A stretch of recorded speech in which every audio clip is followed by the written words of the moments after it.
Hi everyone.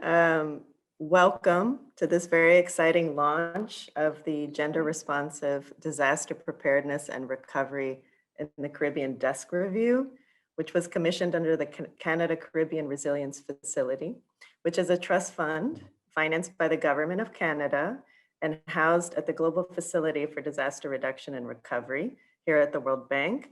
I am your host for today, the moderator. My name is Zoe Trohannis, and I'm a lead disaster risk management specialist. I work also at GFDRR, and I'm super excited to participate in this event and to hear also the results of the desk review.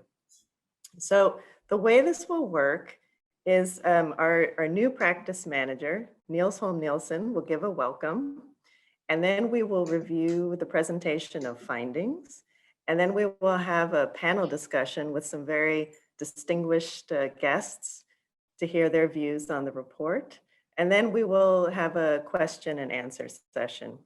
So I encourage you throughout the session, please, if you have any questions, comments you'd like to share, you can type them in the chat function. And we really also appreciate if you're not speaking to mute your microphone so that we don't have any interference. Also, the session is being recorded, so if you can share this with other friends and colleagues who may have missed it. So with that, let's keep it rolling. So I'd like to invite Niels Holm Nielsen, our new practice manager at GFDRR, to come in and give a few remarks. Thanks a lot, Zoe. Thanks everyone for joining this virtual meeting. I do wish that it could have been in the Caribbean for all of us. But at least we have technology to help us still connect this way. So also from me, welcome to everyone. As Zoe said, my name is Niels Holm Nielsen. I am now practice manager for the Global Facility for Disaster Reduction and Recovery. I have worked for many, many years in the space of disaster risk management, and I've had the pleasure for some of these years to work a lot in the Caribbean. So I'm super excited to now have the opportunity to bring some of my focus back to the Caribbean. And it's great to see a few familiar faces from back then, a few years ago when I worked there, Lisa and Marlon and a few others. Maybe first, I have to talk about and thanks Canada for our partnership on the Canada Caribbean Resilience Facility. Canada has entrusted us with a large sum of money, about close to $15 million for this facility. We're now in the second year of implementation. The aim of the facility is to support 9 Caribbean countries to achieve more effective and coordinated gender-informed climate resilience, preparedness, recovery, and public financial management. It's a bit of a mouthful, but in this mouthful, there are a series of very important topics for disaster risk management in the Caribbean, and in my view, for development in the Caribbean. The way we hope this will work is that the facility will support countries by augmenting the implementation capacity through technical expertise that we can help bring in the context of country priorities around these topics that I mentioned. Now, with a facility like this and more broadly for our work on disaster risk management and development, evidence-based is key. It's hard to fantasize about how to improve things if we don't have good understanding, good data, good analysis to back it up. In the particular area of gender-specific impacts of disasters, I think it's one of the areas in the field of disaster risk management that unfortunately is not well understood. It's better understood now than it was just 5 years ago. We do see a steady stream of interesting analysis reports, publications coming out around gender nuanced approaches for disaster risk management, but there's still quite a bit more to go. And the Canada facility can play a key role in this. The report we're gonna be talking about today, the desk review, is one piece of a bigger puzzle. Hopefully some of the findings here will generate also an appetite and an interest to dig even deeper. It does provide a bit of at least some additional pieces of light to understanding some of the unique gender dynamics in the Caribbean around disaster risk management, including some of the gender gaps that very clearly exist. So in that sense, I think this report and now this conversation we're having with you all may be a strategic opportunity for all of us participating and for those that we can bring into the conversation in starting to address some of the common problems that there are among the countries, and certainly also some of the unique issues that some of the specific countries have around us. Maybe just before I pass the word back to Zoe, I want to say that for the global facility, it's not only with Canada or in the Caribbean that we are trying to put more focus on this particular topic. This year, I think we have 4 regional reports coming out related to with the focus on gender dynamics and disaster risk management. So we are trying to at least contribute to the global knowledge base around the understanding of disaster risk management and gender. And we'll continue to do so and of course work to try to translate what is in these reports into action on the ground. I think with that, Zoe, well, just to repeat what I said at the beginning, thanks a lot to Canada for our partnerships around this. It's super exciting that you're willing to put a focus on this, that we can be part of it and help bring some of our knowledge base to bear. But of course, mostly it's exciting if together we can figure out to help the 9 countries get better development out of it. So I also want to thank the panelists who have chosen to join us today, to Karen, and to the audience. Back to you, Zoe. Thanks, Niels. So, and I definitely agree. I think all good things come out of the Caribbean. And the idea really is now to take a look at and hear from our colleague, Karen Serker. Karen is a gender specialist, and she is the co-author of this report. So I'm going to invite Karen to now give us a presentation, an overview of the findings. And then in our discussion, I'm really interested to hear from the panelists about taking these ideas and this work to scale. And it's great too for our other colleagues from other parts of the bank also to learn from the Caribbean and see how we can implement these recommendations more broadly and how they could apply. So Karen, if you'd like to come on and present and show your presentation. Thanks. Thank you very much.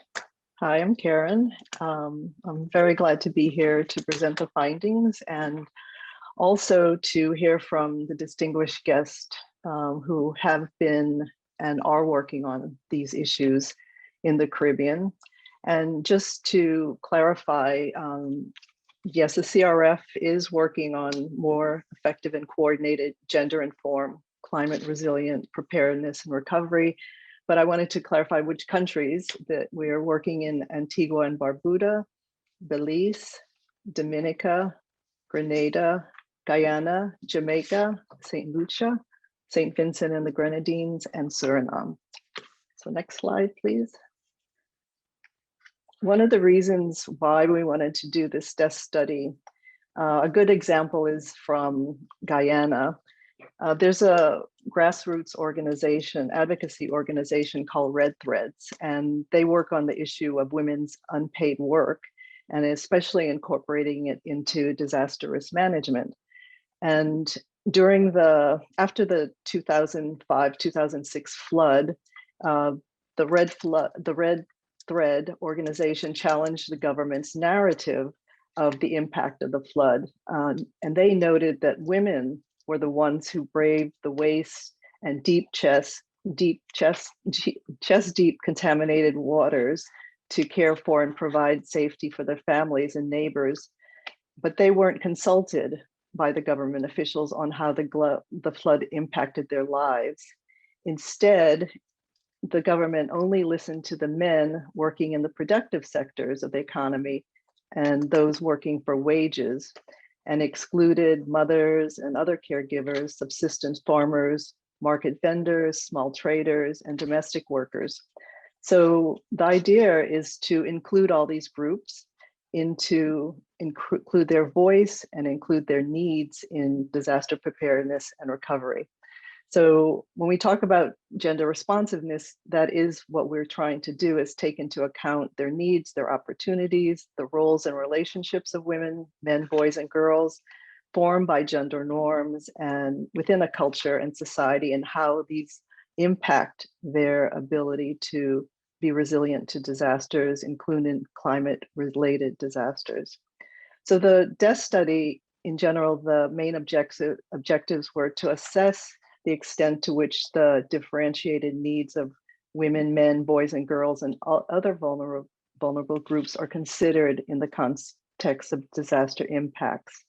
And we wanted to evaluate the extent of gender integration in disaster and climate change policies at the national level. And of course, to develop recommendations for technical assistance and research and other capacity building activities in this field. And this is a first step for CRF in terms of looking at the gender issues and also looking at other vulnerable groups, such as persons with disabilities and female-headed households. And so this will provide a foundation for some of our next work, including conducting gender assessments in key sectors impacted by climate change and disasters in each of the 9 countries. So next slide, please. So the methodology we use is basically, we looked at countries' gender assessment of gender gaps at the regional level, looking at the human endowments, education and health, economic opportunities, including social protection and voice and agency, including gender-based violence. So we wanted to get just a brief overview of some of these gender equalities in the countries.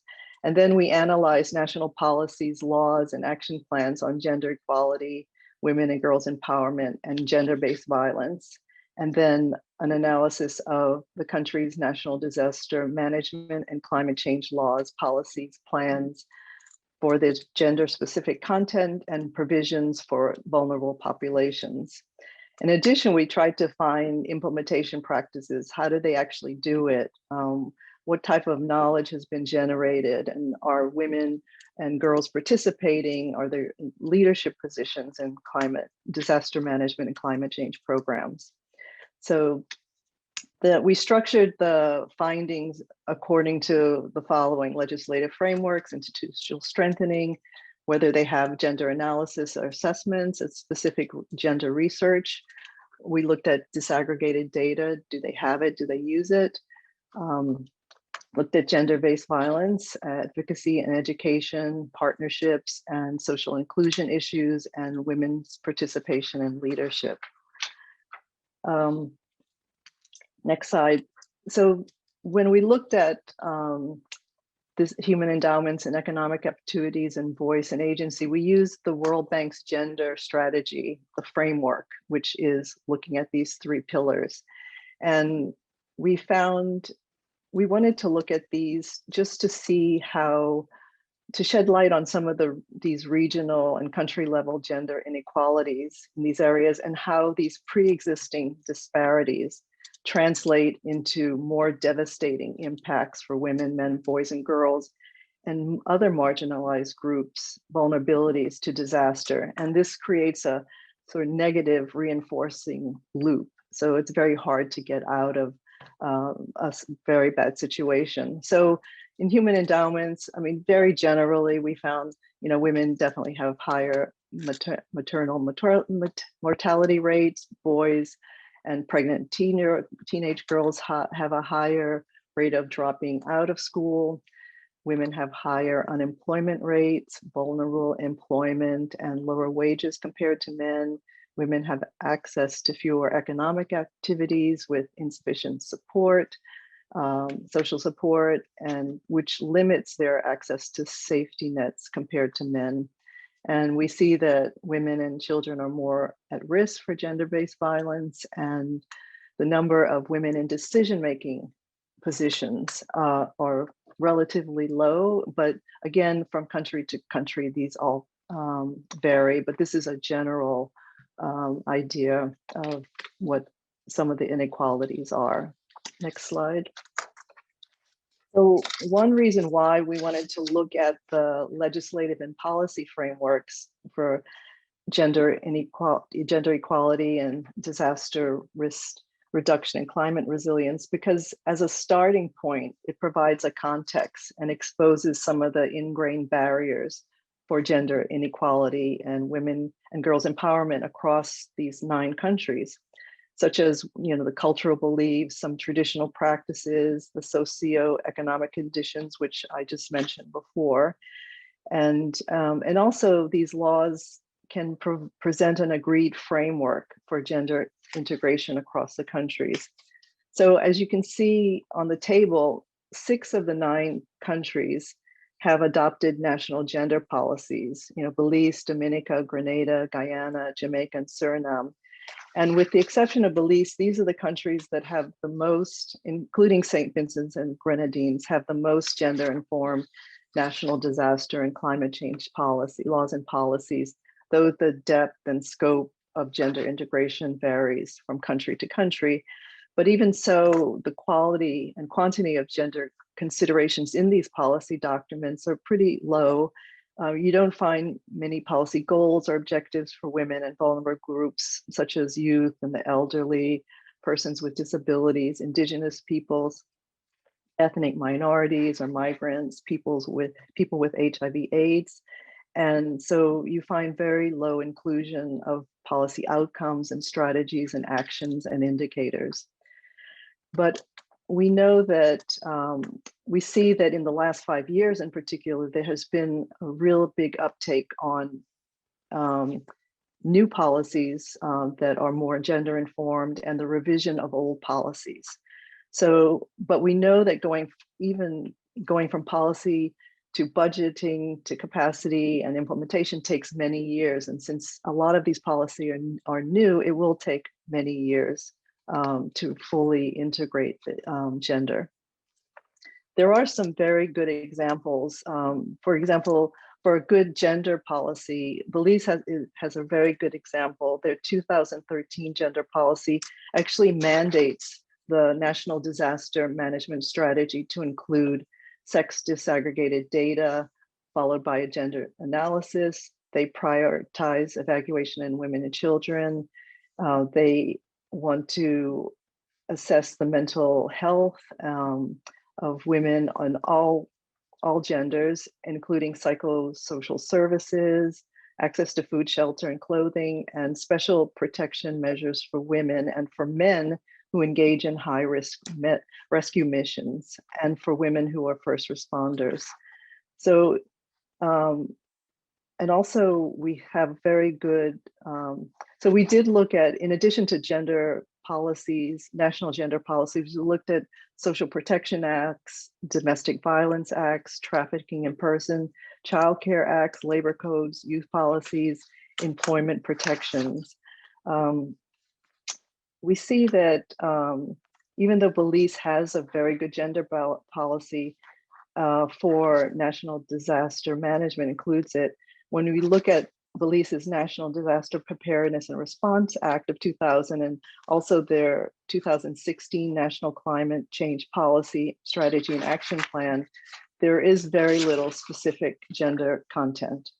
So there are some disconnects, and also we find the need for more support and financial resources for the national gender bureaus in each country to actually help in this area. With regard to the disaster policies and frameworks on the next slide, you see the number of policies we looked at. In addition to just climate change and disaster policies, we actually looked at house clearing, shelter policies, forestry and water and waste management to see, because everything is so interconnected and you have to really work on a cross-sectoral way to really achieve very good gender integration just in general for disaster risk management.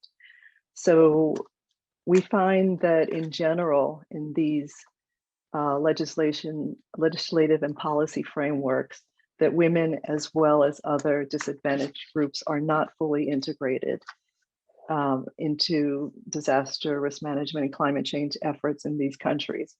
But it also shows that all these groups are very active. Women are very active on a community level and national level in disaster management, preparation, response, recovery, education, and training. And this needs to be captured more. And we found that that's one of the gaps, being able to see the opportunities and the capacities of people actually doing the work.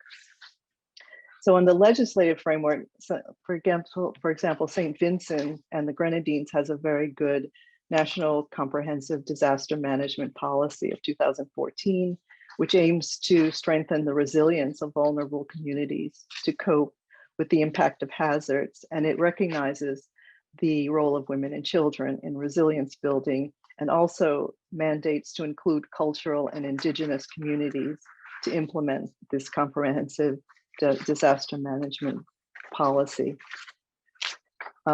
Guyana has a very good climate change policy and action plan, 2020 to 2030, which encompasses disaster risk reduction, includes integrating gender relations, women participation, a drive for social equity for vulnerable groups, includes women's role in agriculture because they're very affected by climate-related floods and droughts. And it prioritizes risk and vulnerability assessments to identify gender-sensitive strategies. And it requires sex disaggregated data and baseline analysis and indicators. And also provides access to funding and grants and loans for women. Guyana also has a very good national multi-hazard disaster preparedness plan, which integrates both gender and gender-based violence considerations and community participation in the design and planning of its subplans, including medical services, shelter management, early warning systems, evacuation and preparedness and response, cross-cutting issues. So one really good example is in Barbuda. Approximately 1,600 people were evacuated to the larger island of Antigua in 2017 after the Hurricane Irma and Maria damaged over 80% of their homes and buildings.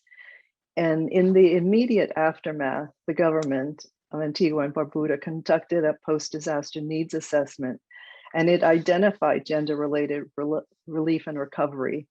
This, in particular, special housing and rehabilitation measures for households headed by women, reconstruction of schools, culturally relevant and innovative psychosocial support programs for women and men and children, and the need for long-term skill training for all genders, particularly women, that are both pro-growth and pro-poor. And as a result of this, the government launched a social housing program that focused in 2018, which focused on poor and vulnerable persons in urban communities. So we see some very good policies, but as I said before, even the best policies and frameworks in these countries, we have to understand these countries are impacted by storms that are becoming increasingly more powerful. And with the more frequent and intense storms, that means that there's less time to recover from and prepare for disasters. For example, Dominica was still recovering from the impact of Tropical Storm Erica in 2015, when in 2017, it was completely devastated by Hurricane Maria, affecting the entire population of 71,000 people. And when I think of that, I live in DC, and I live in a dense area, and I think that probably in 4 blocks there are around 70,000 people, and I can't imagine trying to prepare and recover from these disasters. You know, just the people in my neighborhood for the whole of the District of Columbia. So it is something to really consider when I talk about some of the other gaps that we found. Next slide, please. So some of our recommendations for legislative and policy framework, of course, is to ensure that gender equality and women and girls empowerment are included in gender-based violence, and to continually raise awareness of the disproportionate vulnerability of women and other marginalized groups to disasters. And we have to really understand this. Going from policy to implementation takes time and financing, capacity, and political will, and other variables. And some of them, in terms of institutional strengthening, we talk about the need for funding for gender analysis to ensure that there's an accurate understanding of the needs and vulnerabilities and capacities of women, men, boys, and girls, and other marginalized groups. And this is the only way that you can really enable the design of appropriate and effective programs that meets the needs of all these groups and really recognizes their existing capacities. But as I said, in order to undertake gender analysis, you have to have the funding and capacity. And so national budgets, which are one of the most important tools to realize gender equality, must be provided to ensure adequate and well-targeted resources to successfully implement gender responsive disaster preparedness. And UNDP's program in gender, which is enabling gender responsive disaster recovery, climate and environmental resilience in the Caribbean, is working with countries to on gender responsive budgeting in their national adaptation plans in specific sectors.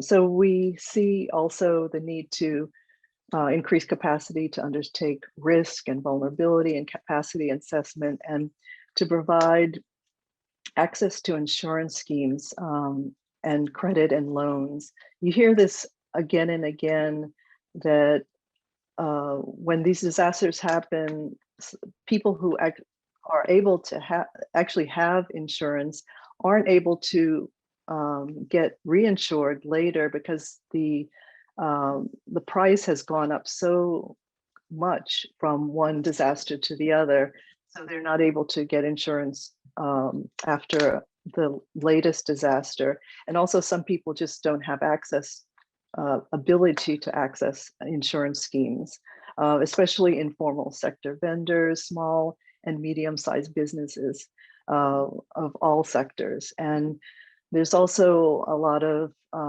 discussion on the number of qualified contractors, including women and youth. And also you hear that people are very upset that you have external contractors coming in, but they're getting paid more than the contractors in the country. So this is one issue that really needs to be looked at. We need to strengthen existing mechanisms for early warning systems.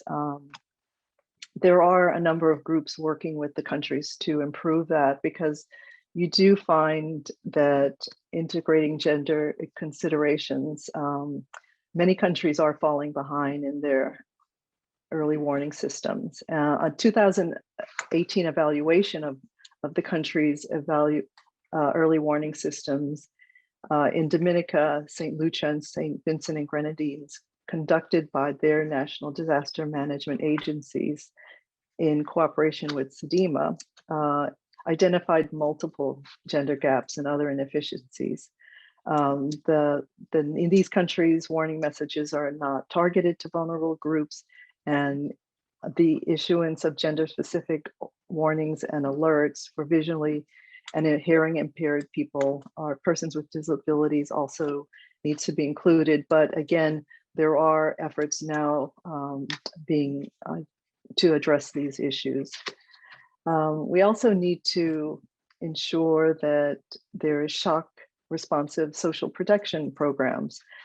Jamaica and Dominica have very good examples where they used existing social protection programs and just expanded them. For example, in Dominica, they expanded their public assistance program in response to Hurricane Maria in 2017, and people were able to access 3 payments of $90 for their households per month and $50 for children. And so you have some very good examples of these.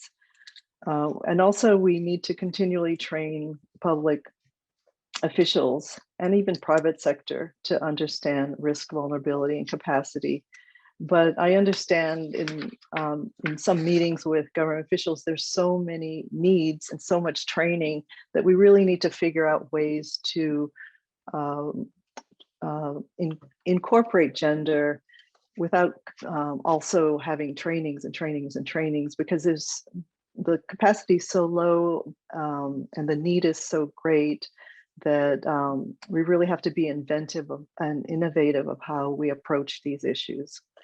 So on the next slide, we found a gap in terms of data and research. So the use and availability of sex and age disaggregated data, there definitely needs to be strengthened.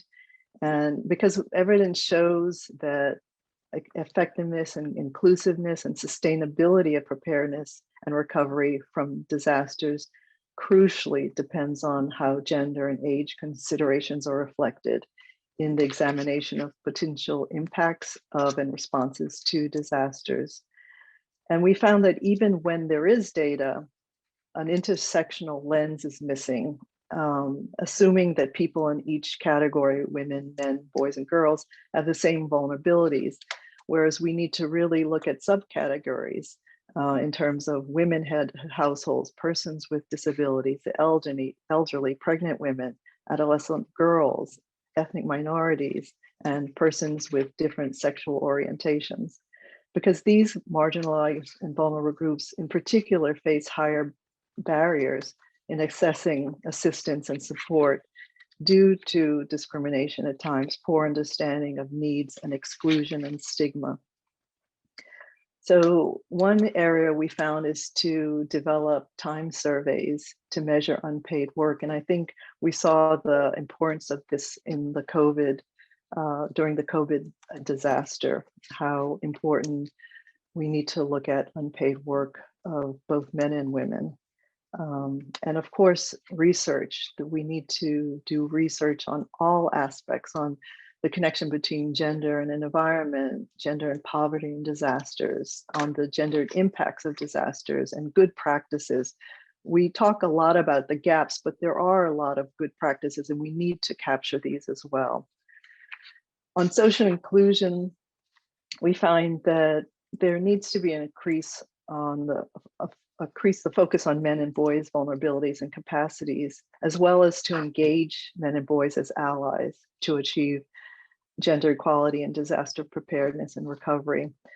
Dominica and Guyana are interesting examples because they actually include this in their gender policies, and because it shows that men and boys have fallen behind in education, with higher dropout rates, as well as the under-participation of boys, particularly at higher levels in the education system, which leads to male unemployment, sometimes violence, drug, alcohol use, and crime. So the governments of Dominica and Guyana have put forward a focus on masculinity concerns and male gender gaps in society. They focus on issues of male absenteeism, given that many households are headed by women. And they looked at men's traditional norms and practices associated with gender-based violence and the low achievement of boys. So understanding these concerns can help address gender-based violence and help men and boys prepare better for recovery, and also, of course, to create allies for gender equality and women and girls empowerment. And we need to, in terms of social inclusion, create partnerships with CSOs, private sectors, and people, CSOs working on women, children, elderly, all the different vulnerable groups, to fully integrate them, involve them, consult them in policy making process in all stages of the DRM cycle.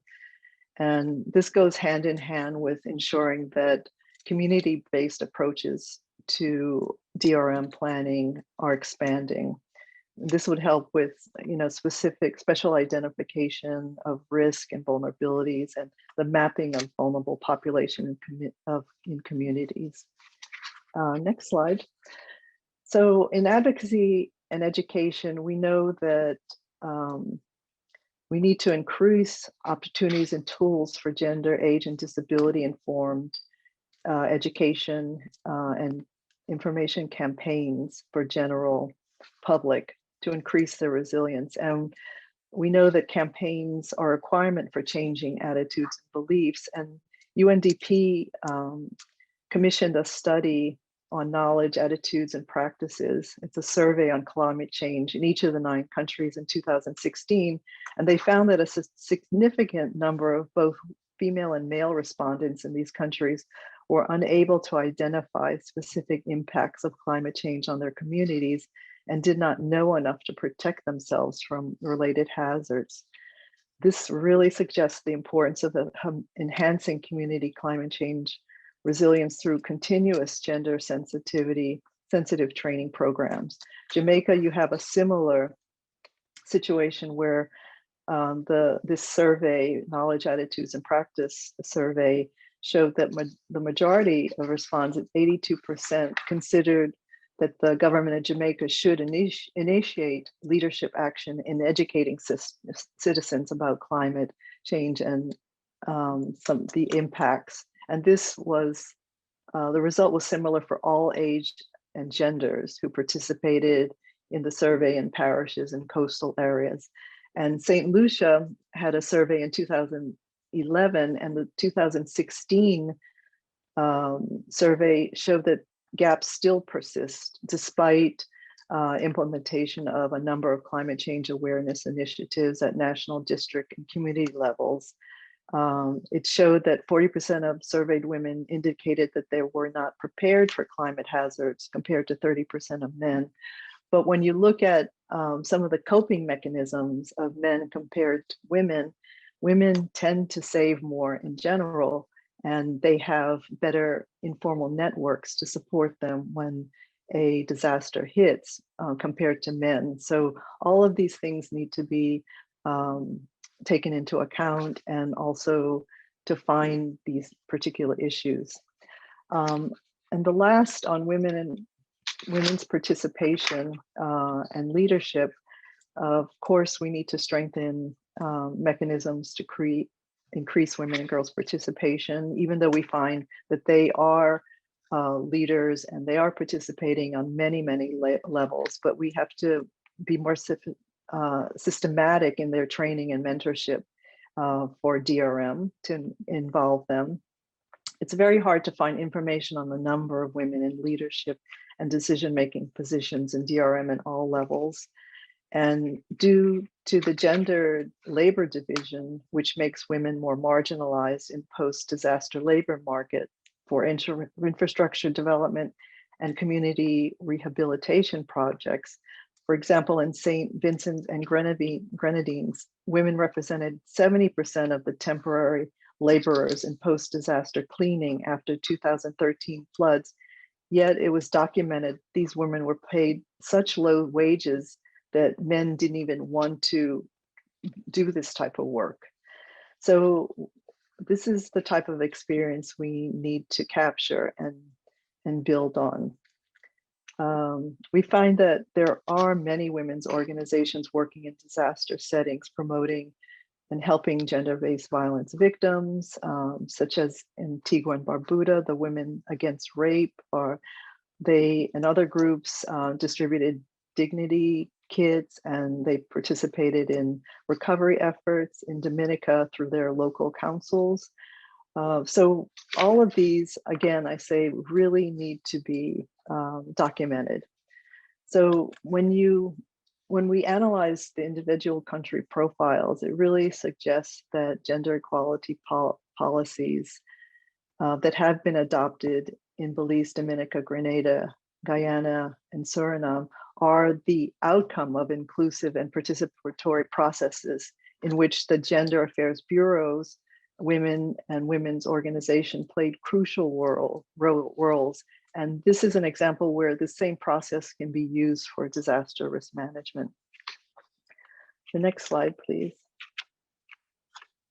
Regarding gender-based violence, the Caribbean country reports provide evidence of persistent gender-based violence. And there are a number of donor organizations working on this to help provide adequate protection measures. As we know, women, girls, and boys are at increased risk for rape, domestic abuse, trafficking, and forced marriages after disaster.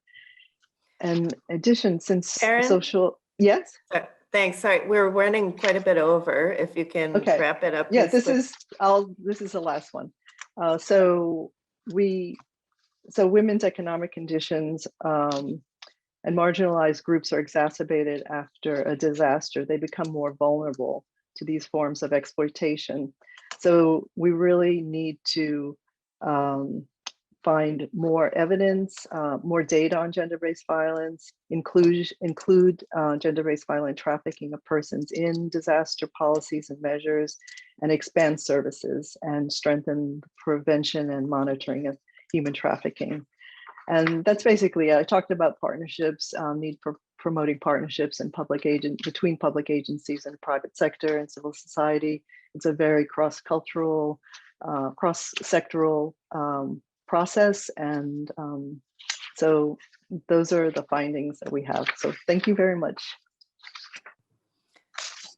No, thank you very much, Karen. And it's very hard to condense such a rich set of analysis into a short presentation. But I'd like to move on so that we can now move on to our distinguished panel.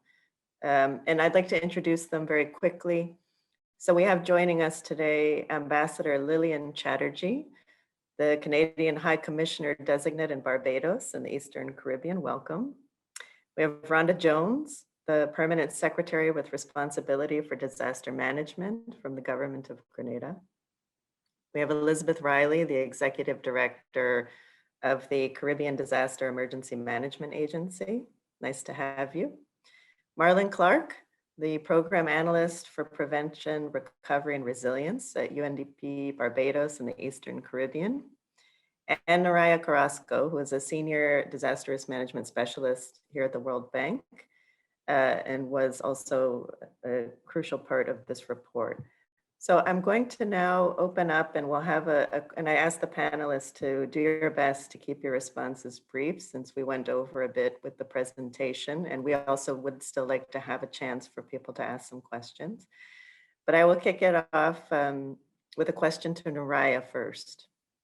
So Naraya, the World Bank has a very large disaster risk management portfolio.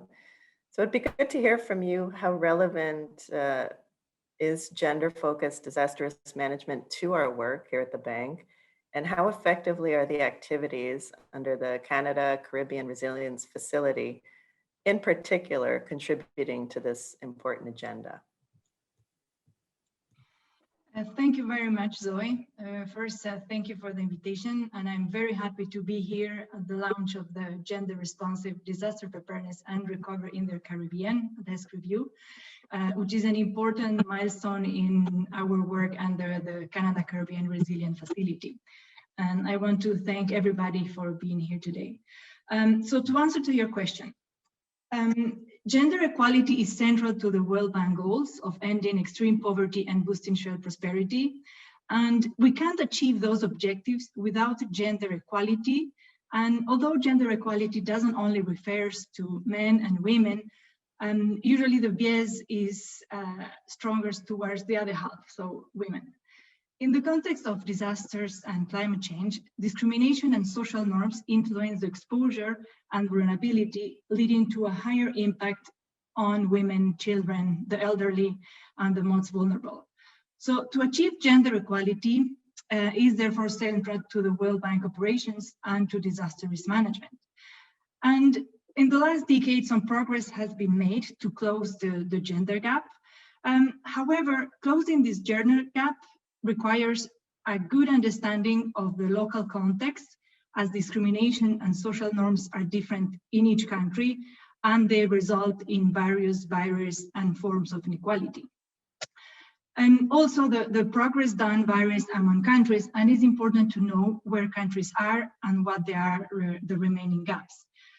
So that's why we did this desk review, to better understand what is the situation in the Caribbean.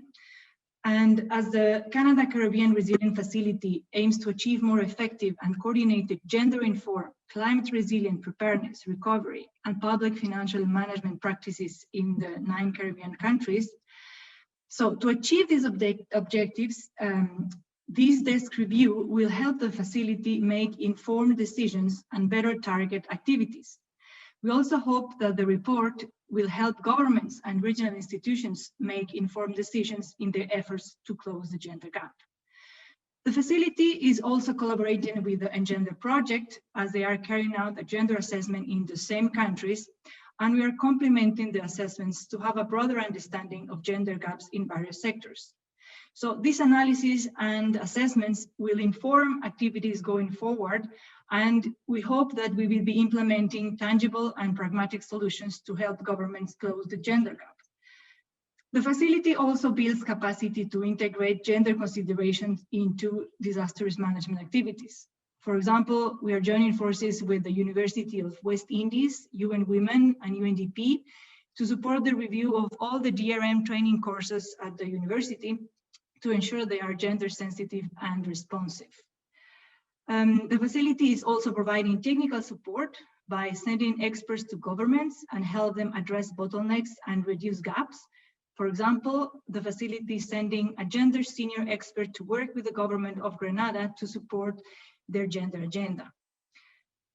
We also hope that the desk review and other activities under the facility will inform investments to help reduce gender gaps. These investments can be from the World Bank, but also any other investments in the region. So in short, the facility works to support the gender agenda in 3 ways. So once we want to increase the analytics to inform decision-making, training to increase capacities to act on it, and also support the operational work. So I really hope that through this approach, the Canada Caribbean Resilient Facility will help governments in the Caribbean to close the gender gap and enhance their resilience. And I want also to take this opportunity to thank Canada for enabling this important work. Thank you. No, thank you very much, Naraya, for your response. And so now I'm going to turn to Rhonda. So Grenada has been out front in terms of attempting to address some of the gender gaps in climate and disaster risk reduction programming.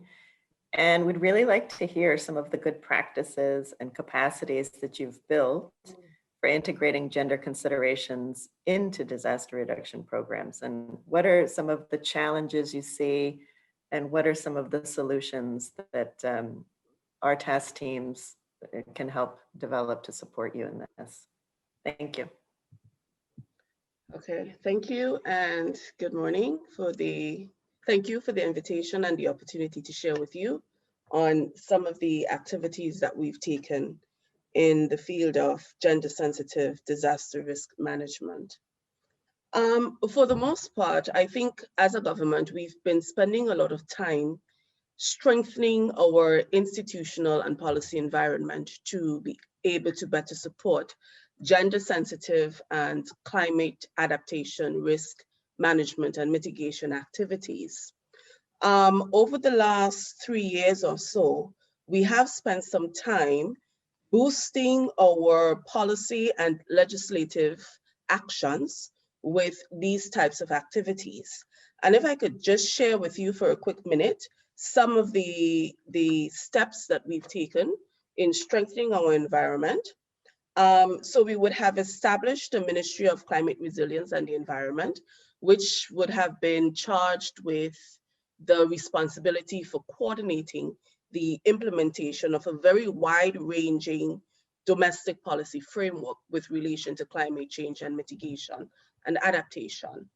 We also have a very strong division of gender and family affairs, which has been quite a loud advocate for gender mainstreaming within the government of Grenada. As a matter of fact, they would have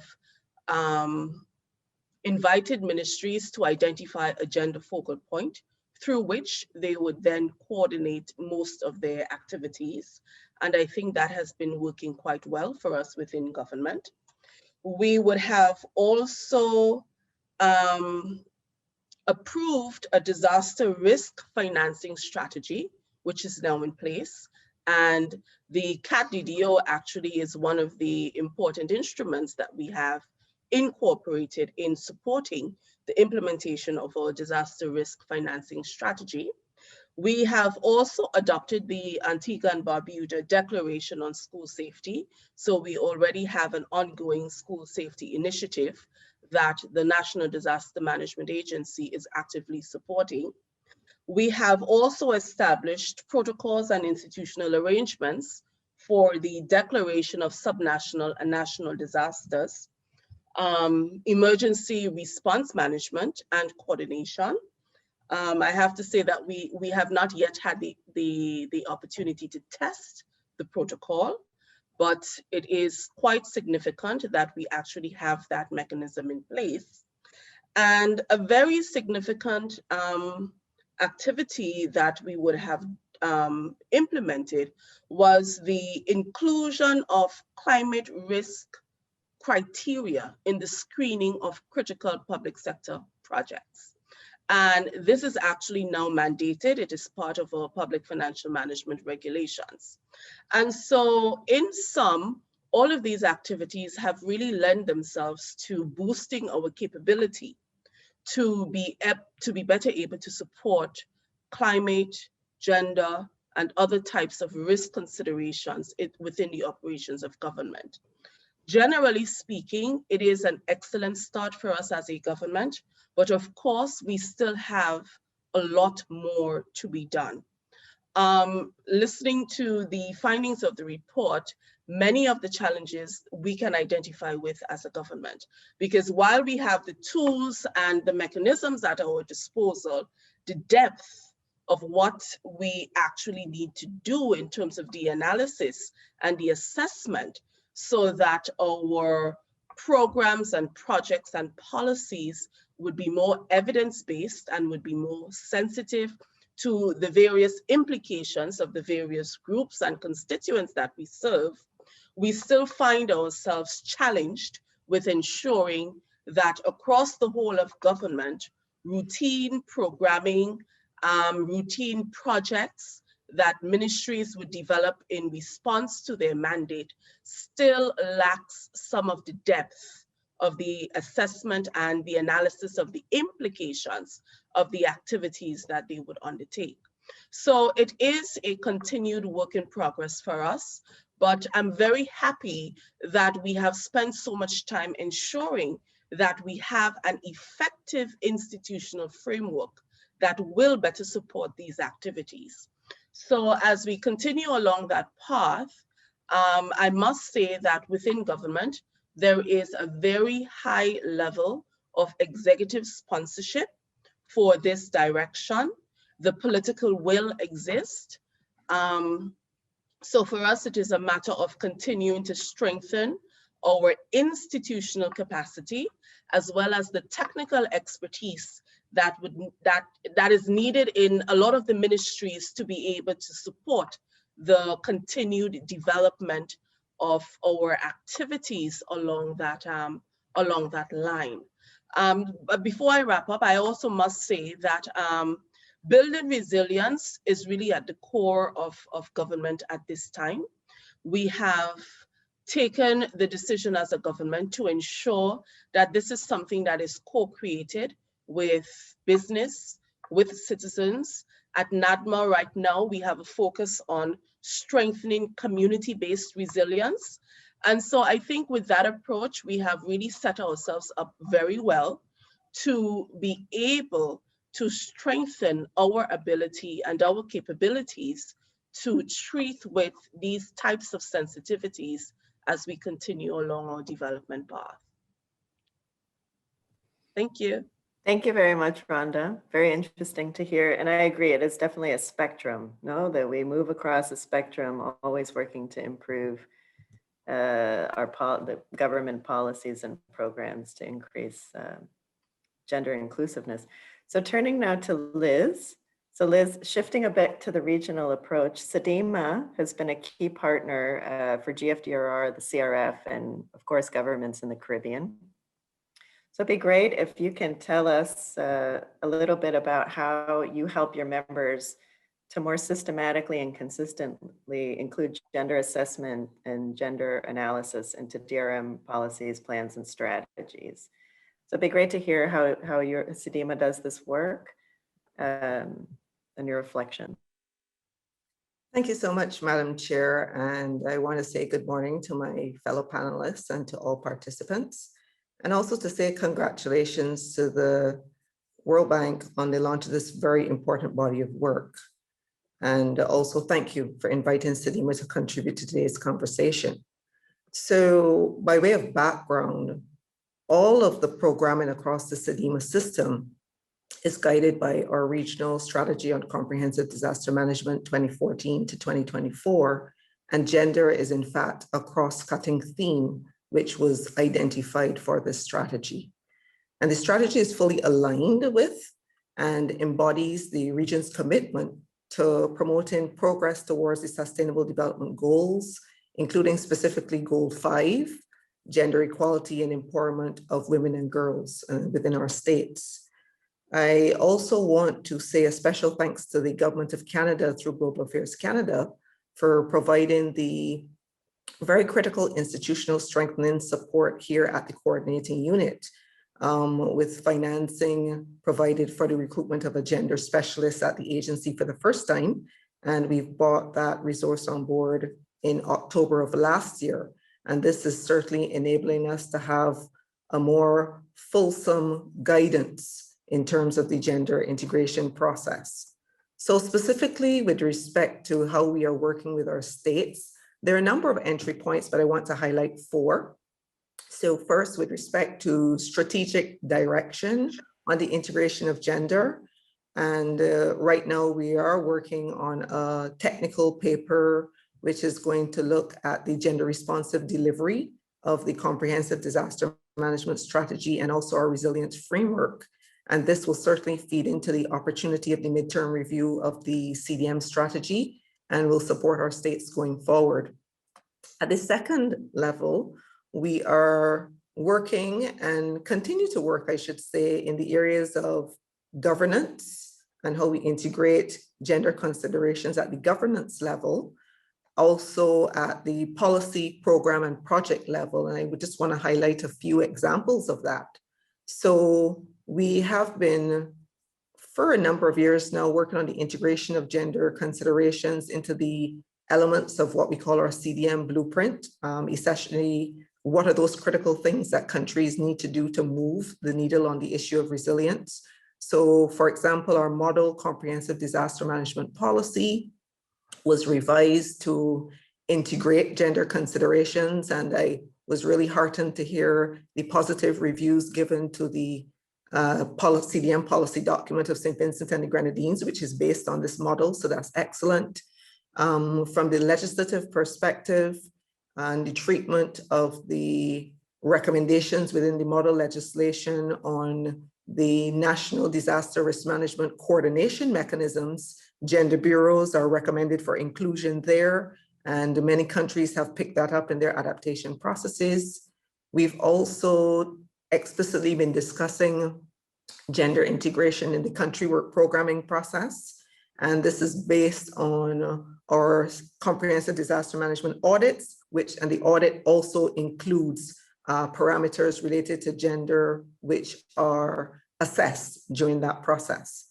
I also want to speak first just really quickly to the Caribbean Resilient Recovery Facility. This is an important new direction for the coordinating unit, a mandate which has been given to us by the heads of government. And of course, we're working collaboratively with a range of partners, notably UNDP, and of course, Marlon is online, and specific efforts on gender considerations with respect to the recovery process are being treated through that particular initiative.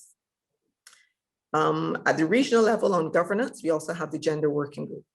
The third area is on capacity strengthening. So we've done some interventions in the past on gender sensitization for our national disaster coordinators, but also for our coordinating unit staff. And we will be working with UN Women and some of our other partners on institutionalizing the training on gender and disaster risk management through our regional training center going forward. And finally, through some of the SEDIMA system tools, so the damage assessment and needs analysis instrument was revised a few years ago to integrate gender considerations. You also asked me a bit about the challenges, so I'll just pick up on 4 very quickly. I know we're a bit strained for time. So I think the issue of the capacity, as revealed in the report, is very diverse across the states. And one of the things that we've also encountered is that there is a very diverse understanding of the issue of gender. And I do think we have to bring that to a common understanding of what we mean when we discuss the issue of gender. We also have picked up on the point in the report related to the vulnerability and capacity being compounded by limited efforts to engage men and boys adequately as it relates to supporting the efforts to empower women and girls. That is also something that we've seen. Similarly, the issue related to the limitations of the disaster-related policies, and that came out very clearly in the presentation as well. And finally, on the monitoring and evaluation side, I think this is a critical component as well, and we need to have clear monitoring frameworks to track progress on the integration of gender considerations.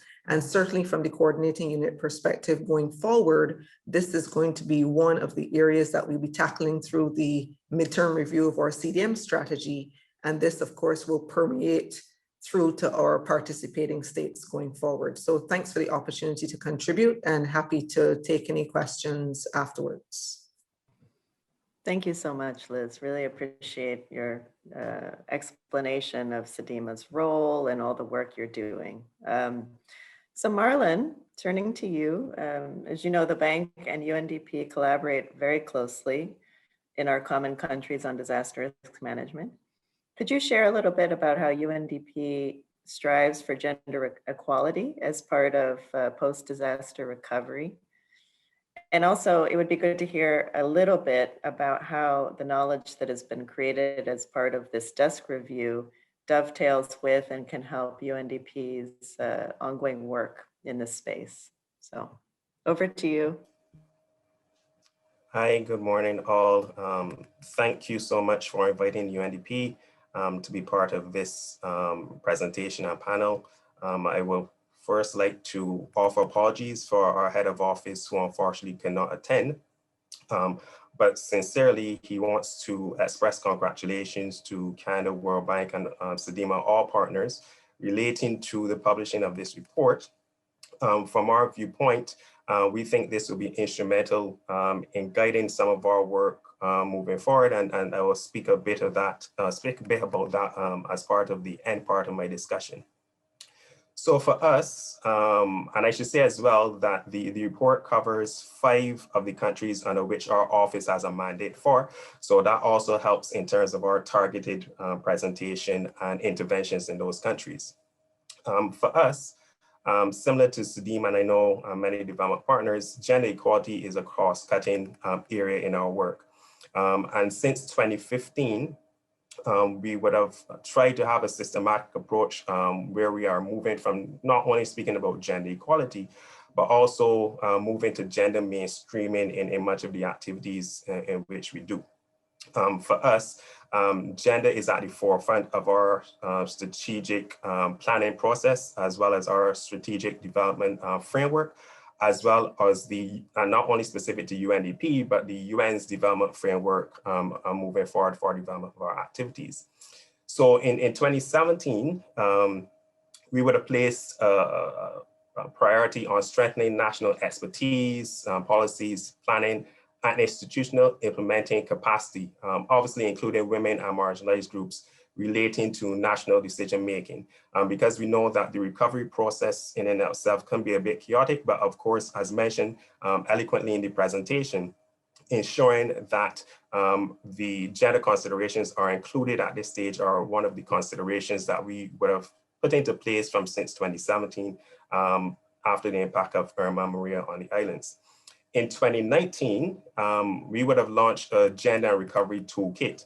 So this gender recovery toolkit essentially guides the work of all UNDP colleagues relating to ensuring that recovery interventions are specifically and targetedly involved and interacted with all of our programs relating to recovery lens.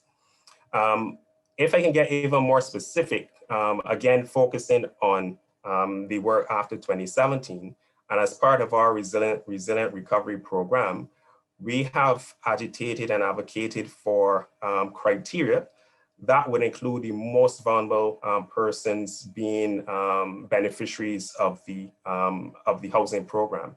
And this would include the female-headed households with pregnant women.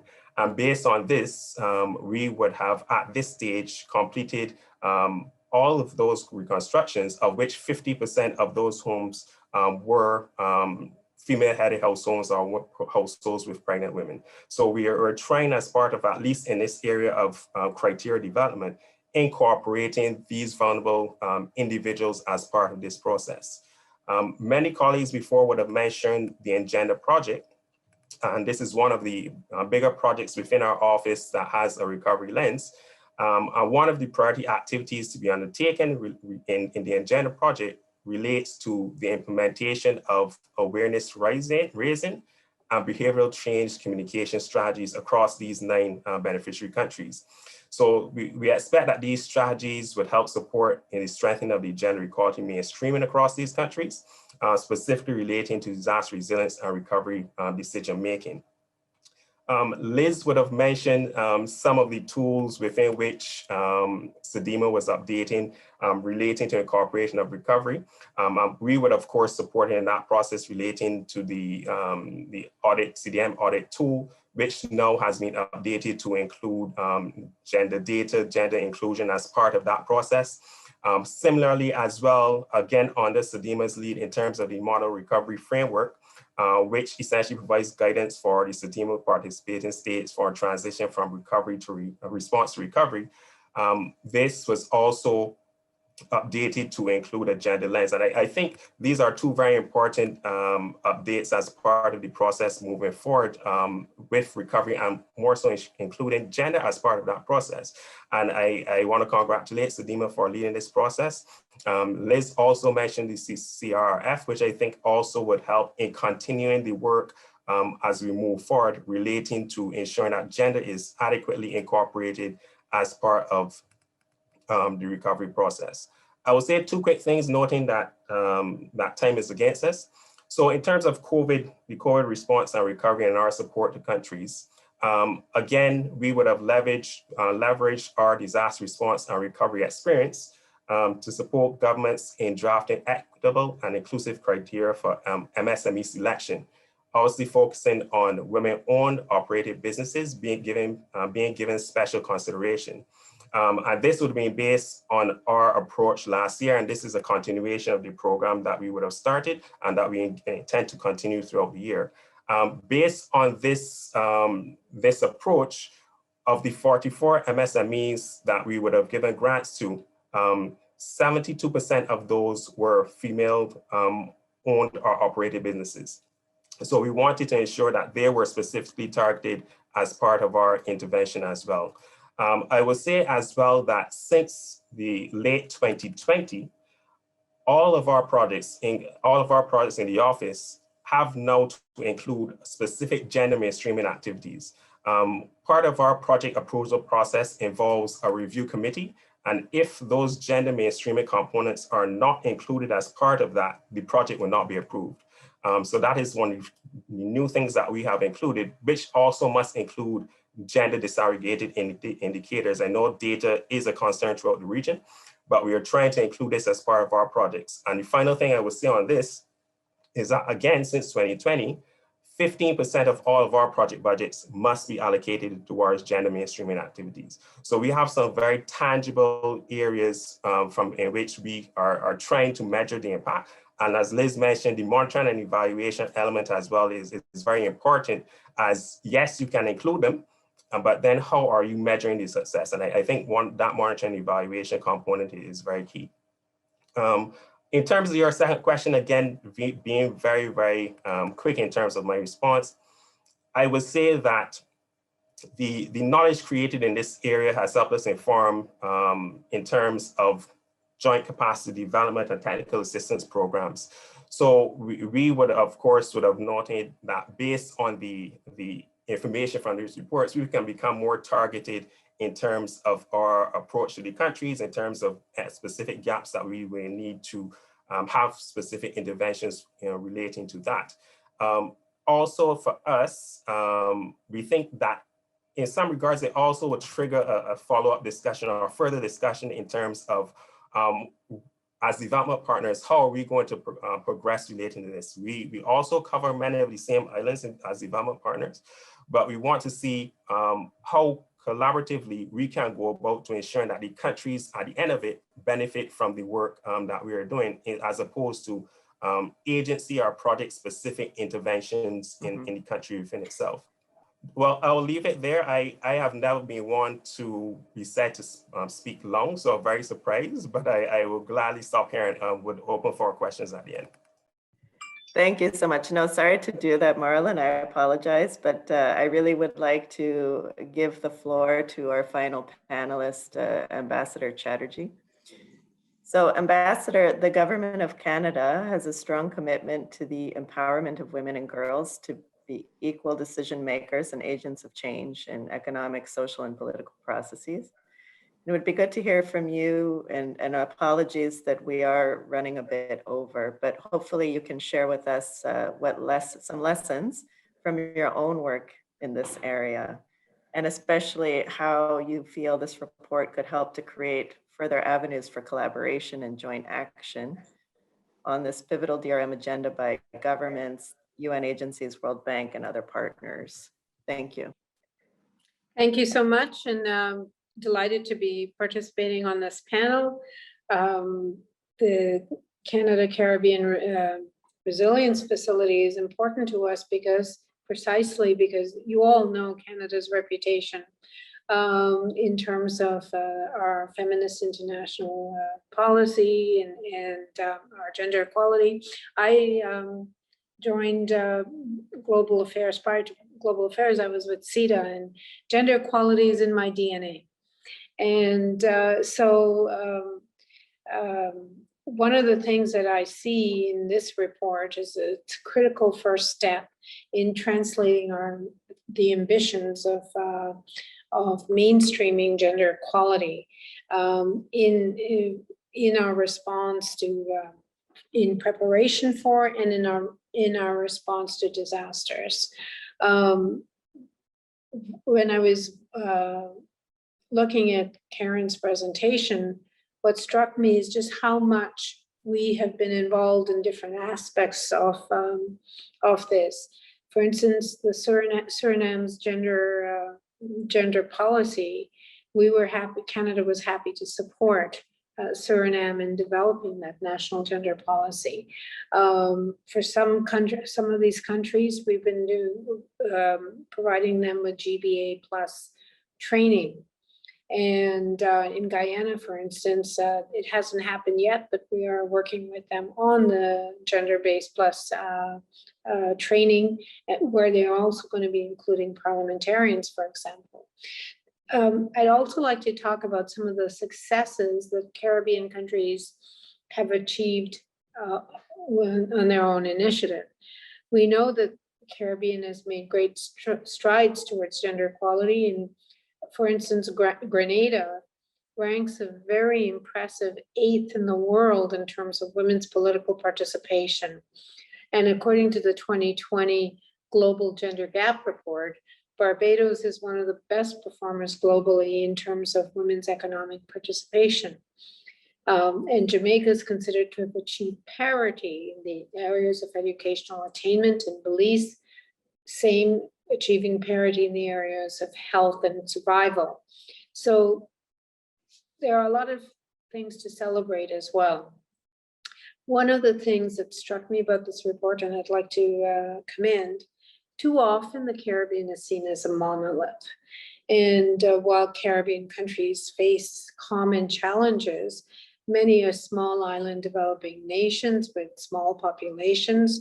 And yes, they're vulnerable to natural disasters, but it's so important to remember that each one is distinct.